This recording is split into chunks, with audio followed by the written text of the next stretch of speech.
जय हिंद दोस्तों, मैं हूं आपका दोस्त के बी और आइए 5 अगस्त 2020 के करंट अफेयर्स की शुरुआत करते हैं। तो पहला प्रश्न है, किस केंद्रीय मंत्री ने सिल्क मास्क उपहार बॉक्स को लॉन्च किया? तो इसे लॉन्च किया है केंद्रीय मंत्री नितिन गडकरी जी ने। तो इस प्रश्न का ऑप्शन सी करेक्ट होगा। ये जो सिल्क मास्क उपहार बॉक्स है, इसका निर्माण किया है KVIC ने, यानी कि खादी और ग्रामोद्योग आयोग के द्वारा इसका निर्माण किया गया है। और इस बॉक्स के भीतर आपको विभिन्न रंगों के और विभिन्न प्रिंट के ट्रिपल लेयर्ड रेशम के मास्क मिलेंगे और इस पूरे सेट को आप किसी को गिफ्ट भी कर सकते हैं। तो नितिन गडकरी की बात करते हैं तो इनके पास में वर्तमान में 2 मंत्रालय हैं। एक तो है MSME मंत्रालय और दूसरा है रोड हाईवे और परिवहन मंत्रालय। तो इन दोनों के ही मंत्री हैं नितिन गडकरी जी। और अभी मैंने आपको बताया था कि इनके द्वारा बिहार में जो गंगा नदी पर महात्मा गांधी सेतु निर्मित है, उस पर 2 लेन के एक स्टील के सुपर स्ट्रक्चर का भी उद्घाटन किया गया है, जो कि पटना से हाजीपुर को जोड़ेगा। अगला प्रश्न है, भारत ने किस देश में आयोजित होने वाले महिला विश्व टीम स्क्वैश चैंपियनशिप से खुद को बाहर कर लिया? तो ये जो महिला विश्व टीम स्क्वैश चैंपियनशिप है, इसका आयोजन किया जाना है मलेशिया की राजधानी कुआलालंपुर में। तो इस प्रश्न का ऑप्शन भी करेक्ट होगा। दरअसल 15 से लेकर के 20 दिसंबर के बीच में इसका आयोजन किया जाना है। और हमारे यहाँ पे जो squash racket federation of India है, इन्होंने ये कहा कि हमारे देश के जो भी स्क्वैश खिलाड़ी हैं, उनकी इस टूर्नामेंट को लेकर के तैयारी अभी पूरी नहीं है, इसीलिए हम इस टूर्नामेंट से अपने आप को बाहर करते हैं। तो ध्यान रखिएगा, मलेशिया में इसका आयोजन किया जाना है। और कल पाकिस्तान के द्वारा अपना एक नया मैप जारी किया गया है। तो जिस प्रकार से नेपाल ने भारतीय टेरिटरी काला पानी को अपने अधीन दिखा दिया था, उसी प्रकार से पाकिस्तान ने यहाँ पर पूरे जम्मू कश्मीर रीजन को अपने मैप में शामिल कर लिया है। और गुजरात में जो जूनागढ़ का रीजन है, इसके ऊपर भी इन्होंने क्लेम किया है। तो आप देख सकते हैं कि ये पाकिस्तान का पुराना मैप है, जिसमें इन्होंने इस रीजन को विवादित क्षेत्र दिखाया था। लेकिन अब जो नया मैप इनके द्वारा जारी किया गया है, उसमें इन्होंने जम्मू कश्मीर और गुजरात में जो जूनागढ़ का रीजन है, इसे अपने अधीन दिखाया है। और कल जब मैं पाकिस्तान का मैप सर्च कर रहा था, तो वहाँ पे एक सिमिलरिटी देखने को मिली, यानी कि जो पाकिस्तान का मैप है उसकी तुलना एक कुत्ते से की गई है। और आप देख भी सकते हैं कि पाकिस्तान का मैप जो है वो बिल्कुल एक कुत्ते से मिलता है। तो आप कह सकते हैं कि पाक के द्वारा यहाँ पर एक बार फिर से अपनी नापाक हरकत की गई है। और अगर अभी तक आपने चैनल को सब्सक्राइब नहीं किया है, तो सब्सक्राइब करके ऑल नोटिफिकेशन पर क्लिक कर लें, जिससे आपको आने वाली हर वीडियो की नोटिफिकेशन मिलती रहे। और PDF आपको टेलीग्राम पे मिलती है। तो टेलीग्राम पे आपको सर्च करना है KV गुरुजी, और वहाँ पर आप टेलीग्राम को चैनल ज्वाइन करके डेली PDF को डाउनलोड कर सकते हैं। अगला प्रश्न है, अगस्त 2020 में मोहम्मद इरफान अली किस देश के नए राष्ट्रपति चुने गए? तो ये चुने गए हैं गुयाना के नए राष्ट्रपति, जो कि दक्षिण अमेरिका महाद्वीप का एक देश है। तो इस प्रश्न का ऑप्शन ए करेक्ट होगा। राष्ट्रपति यहाँ के थे डेविड आर्थर ग्रेजर। तो अभी राष्ट्रपति के चुनाव हुए, जिसमें मोहम्मद इरफान अली की पार्टी विजेता रही है। तो अब ये नए राष्ट्रपति बन गए हैं गुयाना देश के। गुयाना की बात करते हैं तो इसकी राजधानी आपको जॉर्ज टाउन में मिलेगी और मुद्रा यहाँ की है गुयानीज डॉलर। डॉलर के बारे में आपको ये ध्यान रखना है, कई देशों की मुद्राओं में आप डॉलर देखते होंगे और अमेरिका की भी मुद्रा है डॉलर। तो आपको ये ध्यान रखना है कि भले कई सारे देशों की मुद्राएं डॉलर हों, लेकिन इनकी जो वैल्यू होती है वह हमेशा अलग अलग होती है। ऐसा नहीं है कि अमेरिका का जो डॉलर है वह गयाना के भी डॉलर के बराबर होगा। तो इनमें काफ़ी अंतर होता है, यानी कि इनकी वैल्यू क्या होती है वह हमेशा ही अलग अलग होती है। गुयाना की बात करते हैं तो ये आप इसकी लोकेशन देख सकते हैं। ये है गुयाना, जो कि वेनेजुएला, ब्राज़ील और सूरीनाम के साथ में अपनी सीमा साझा करता है। किस भारतीय हवाई अड्डे पर कोविड-19 के मद्देनजर यात्रियों की जांच के लिए फीवर स्क्रीनिंग प्रणाली स्थापित की गई है? तो ये स्थापित की गई है हैदराबाद के बेगमपेट हवाई अड्डे पर। तो इस प्रश्न का ऑप्शन डी करेक्ट होगा। तो हमारे यहाँ पर जो स्वास्थ्य और परिवार कल्याण मंत्रालय है, उसके द्वारा एशियाई विकास बैंक के साथ में मिलकर के ये जो फीवर स्क्रीनिंग प्रणाली है, इसको सौंपा गया है हैदराबाद पर जो बेगमपेट हवाई अड्डा है। और आपको यह ध्यान रखना है कि इस फीवर स्क्रीनिंग प्रणाली को यूनिसेफ के द्वारा वित्त पोषित किया गया है। तो अब ये इंस्टॉल किया जाएगा, जिससे हवाई अड्डे के जो भी अधिकारी होंगे वे आने वाले यात्रियों की कोविड-19 के मद्देनजर स्क्रीनिंग करेंगे। अगला प्रश्न है, किस राज्य में भारत एयर फायर सर्विसेज का उद्घाटन किया गया? तो इसका उद्घाटन किया गया है महाराष्ट्र में। तो इस प्रश्न का ऑप्शन डी करेक्ट होगा। हमारे जो शिक्षा, इसके अलावा इलेक्ट्रॉनिक्स और आईटी राज्य मंत्री हैं संजय धोत्रे, इनके द्वारा महाराष्ट्र के अकोला में इसका उद्घाटन किया गया। और ये जो भारत एयर फायर सर्विसेज है ये है बीएसएनएल की। तो बीएसएनएल के द्वारा डिजिटल इंडिया पहल के रूप में भारत में एयर फाइबर सेवाओं की यहाँ पर शुरुआत की गई है। अब ये एयर फायर सेवाएं हैं क्या? तो इसके द्वारा बीएसएनएल अकोला और वाशिम जिले के जो भी निवासी हैं उनको तेज इंटरनेट कनेक्टिविटी की सुविधा प्रोवाइड कराएगी। और महाराष्ट्र की कल हम लोगों ने एक स्कीम भी डिस्कस किया था जिसका नाम है मैग्नेट प्रोजेक्ट। तो ये भी आपको ध्यान रखना है कि ये है महाराष्ट्र राज्य की। अगला प्रश्न है, शशिधर जगदीशन को किस बैंक के नए एमडी और सीईओ के रूप में नियुक्ति को आरबीआई ने मंजूरी दी है? तो ये नए एमडी और सीईओ होंगे एचडीएफसी बैंक के। तो यहां पर ऑप्शन बी करेक्ट होगा। एचडीएफसी बैंक की बात करते हैं तो इसके वर्तमान में एमडी और सीईओ हैं आदित्य पुरी, और ये 1994 से यानी कि पिछले 26 वर्षों से एचडीएफसी बैंक के एमडी और सीईओ हैं। और ये भारत के किसी भी बैंक के सबसे ज़्यादा समय तक एमडी और सीईओ के रूप में कार्य करने वाले व्यक्ति हैं। बात करते हैं यहाँ पर एचडीएफसी बैंक की, तो स्थापना 1994 में हुई थी। मुख्यालय इसका आपको मुंबई में मिलेगा। अध्यक्ष इसके हैं दीपक एस पारेख, और टैगलाइन इसकी है वी अंडरस्टैंड योर वर्ल्ड। तो जो लोग बैंकिंग के एस्पायरेंट हैं उनको टैगलाइन भी जरूर याद रखनी है। तो यहां पर आप देख सकते हैं शशिधर जगदीशन को। अगला प्रश्न है, किस आईआईटी संस्थान ने कोविड-19 के लिए अपनी तरह का पहला रिमोट पेशेंट मॉनिटरिंग सॉल्यूशन विकसित किया? तो यह विकसित किया है आईआईटी मद्रास ने।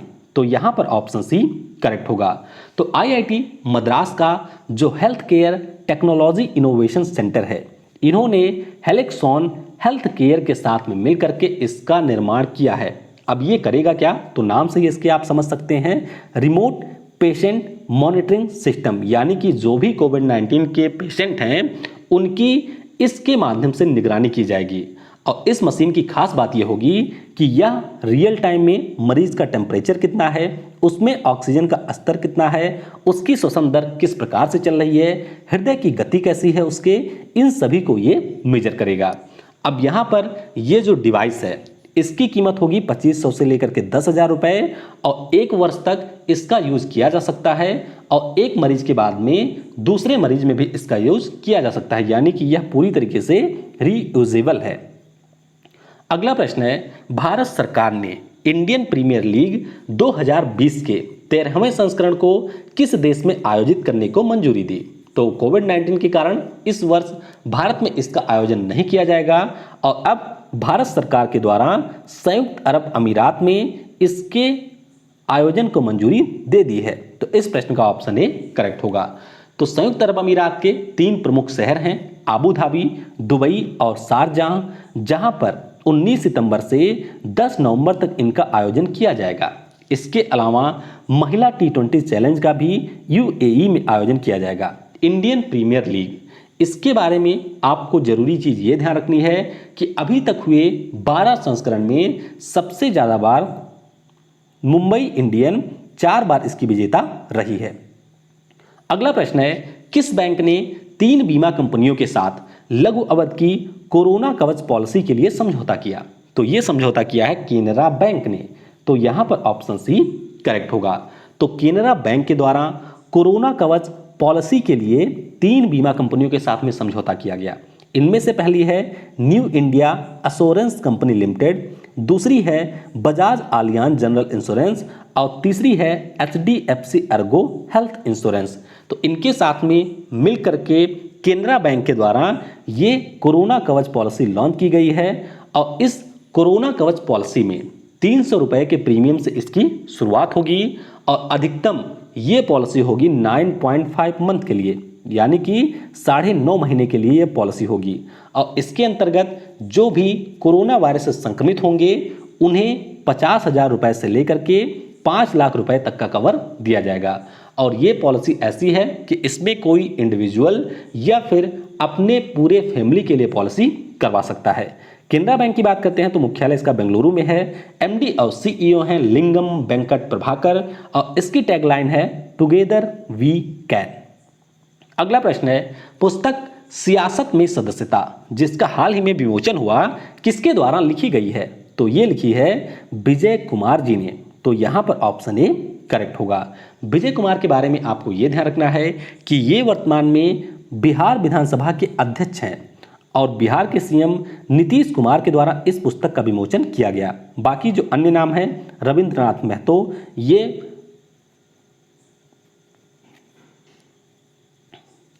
झारखंड की विधानसभा के स्पीकर हैं, नाना पटोले ये महाराष्ट्र के हैं और हृदय नारायण दीक्षित ये उत्तर प्रदेश की विधानसभा के स्पीकर हैं।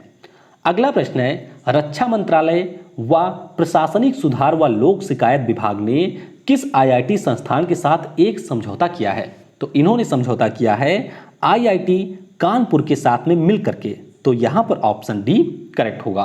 तो इस समझौते के दौरान हमारे रक्षा मंत्री Rajnath Singh, ministry of state personnel, लोक शिकायत और पेंशन के जो मंत्री हैं डॉक्टर जितेंद्र सिंह ये उपस्थित थे और उप डायरेक्टर जो कि आईआईटी कानपुर के हैं गणेश शाह ये भी इस समझौते के दौरान उपस्थित थे। तो समझौता किसके लिए किया गया है? तो यहाँ पर जो भी नीतियों में बदलाव के लिए शिकायतों के कारण और प्रकृति को चिन्हित करने के लिए समझौता हुआ है और किस प्रकार से जो भी ग्रीवांस आती हैं यानी कि जो भी शिकायतें आती हैं उनका नियत समय पर हल निकाला जाए। तो इसके लिए यहाँ पर रक्षा मंत्रालय, प्रशासनिक सुधार और लोक शिकायत विभाग और आईआईटी कानपुर के बीच में एक समझौता हुआ है। अगला प्रश्न है, पुस्तक विशेष कोड टू विन किस खेल से संबंधित विशेष भृगुवंशी के जीवन पर आधारित है? यानी कि यह पुस्तक विशेष भृगुवंशी की जीवनी है और विशेष भृगुवंशी की बात करते हैं तो ये आप इन्हें देख सकते हैं, ये बास्केटबॉल के खिलाड़ी हैं। तो इस प्रश्न का ऑप्शन बी करेक्ट होगा। इनके बारे में आपको ये ध्यान रखना है कि भारतीय बास्केटबॉल टीम के ये सबसे कम उम्र के कप्तान बने थे 2010 में। उत्तर प्रदेश राज्य का ये प्रतिनिधित्व करते हैं और ये जो पुस्तक है विशेष कोड टू विन इसे लिखा है निरुपमा यादव ने। आपको ये ध्यान रखना है कि 29 अगस्त को खेल दिवस के अवसर पर इस पुस्तक का विमोचन किया जाएगा। आखिरी प्रश्न है, पी माणिक्यला राव जिनका हाल ही में कोविड-19 के कारण निधन हुआ किस राज्य के पूर्व मंत्री थे? तो ये पूर्व मंत्री थे आंध्र प्रदेश राज्य के। तो इस प्रश्न का ऑप्शन बी करेक्ट होगा। तो भाजपा के नेता रहे हैं 2017 से लेकर के 2018 के बीच चंद्रबाबू नायडू की सरकार में ये मंत्री थे और अभी इनका कोविड-19 के कारण निधन हो गया है। चलिए अब कल के प्रश्नों का उत्तर जान लेते हैं। अशोक मुस्तफी जिनका अभी निधन हुआ ये वर्तमान में बीसीसीआई के 39वें अध्यक्ष सौरभ गांगुली के कोच थे। भारत के किस राज्य से बांग्लादेश के लिए पहली विशेष पार्सल ट्रेन रवाना की गई? तो ये रवाना की गई थी आंध्र प्रदेश राज्य से। वर्ष 2020 में किस माह में अमेरिका के राष्ट्रपति का चुनाव होता है? तो अमेरिका के राष्ट्रपति का जो चुनाव होता है वह नवंबर माह के पहले मंगलवार को होता है। ये भी आपको ध्यान रखना है क्योंकि ये प्रश्न ऑलरेडी पूछा जा चुका है। तो नवंबर माह में इस बार पहला मंगलवार होगा 3 नवंबर को। तो 3 नवंबर को इसका चुनाव किया जाएगा। मेरी पानी मेरी विरासत किस राज्य की योजना है? तो ये योजना है हरियाणा की। स्पोर्ट्स अड्डा के नए ब्रांड एम्बेसडर कौन बने हैं? तो ऑस्ट्रेलिया के क्रिकेट खिलाड़ी ब्रेट ली स्पोर्ट्स अड्डा के नए ब्रांड एम्बेसडर बने हैं। आज के वीडियो से आपके लिए प्रश्न है, टोरंटो फिल्म फेस्टिवल के दौरान किस अभिनेत्री को ब्रांड एम्बेसडर नियुक्त किया गया था? यहाँ पर ध्यान रखिएगा ब्रांड एम्बेसडर होगा तो किसे ब्रांड एम्बेसडर नियुक्त किया गया था? हरेला उत्सव के अवसर पर किस राज्य के द्वारा स्मृति वन का उद्घाटन किया गया? अभी जुलाई में एक पुस्तक का विमोचन हुआ है जिसका नाम है ए सॉन्ग ऑफ इंडिया। तो इसके लेखक कौन है? विजडम के द्वारा 21वीं सदी का भारत के सबसे मूल्यवान क्रिकेट खिलाड़ी को घोषित किया गया। तो सबसे मूल्यवान खिलाड़ी यहाँ पर कौन है? स्विगी के द्वारा किस बैंक के साथ में मिलकर के अपना digital wallet Swiggy money launch किया गया है? तो इस प्रश्न का उत्तर आपको नीचे कमेंट सेक्शन में देना है। वीडियो को आपने समय दिया उसके लिए आप सभी को बहुत बहुत धन्यवाद। Thanks for watching. जय हिंद, जय भारत, और सबसे जरूरी, पढ़ेगा भारत तो बढ़ेगा भारत।